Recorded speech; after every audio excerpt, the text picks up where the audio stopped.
युद्धाच्या 10व्या दिवशीही हल्ले प्रतिहल्ले सुरूच. तेहरानमध्ये तेल गटाराच्या पाईपांमध्ये क्षेपणास्त्र घुसल्यानं अनेक भागात आग, तर लेबनॉनमधल्या हल्ल्यात 45 जण ठार.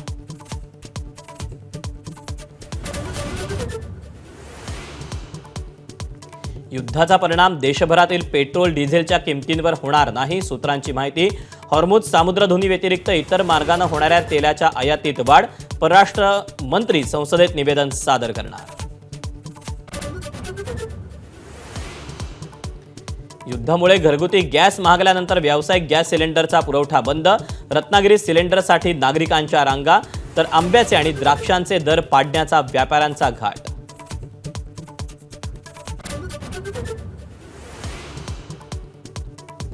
बहुप्रतीक्षित उड्डाणपुलाचं मुख्यमंत्र्यांच्या हस्ते लोकार्पण. पुणे विद्यापीठातील रस्ता, पाषाण आणि बाणेरमधील वाहतूक कोंडी कमी होणार. पुलाला अजित पवारांचं नाव देण्याची मागणी.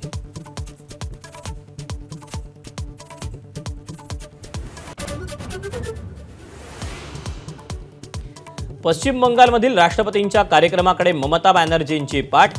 तृणमूल काँग्रेसनं राष्ट्रपतींचा संविधानाचा अपमान केल्याची पंतप्रधान मोदींची टीका.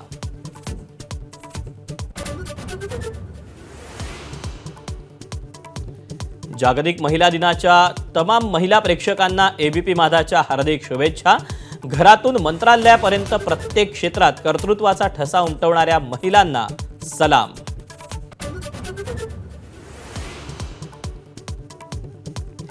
राज्यभरात रंगपंचमीचा उत्साह. नाशिकमध्ये पारंपरिक रहाड उत्सवासाठी गर्दी. कोल्हापूरकरांचा कल्ला.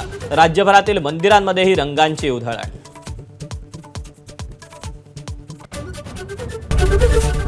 एबीपी माझा, उघडा डोळे बघा नीट.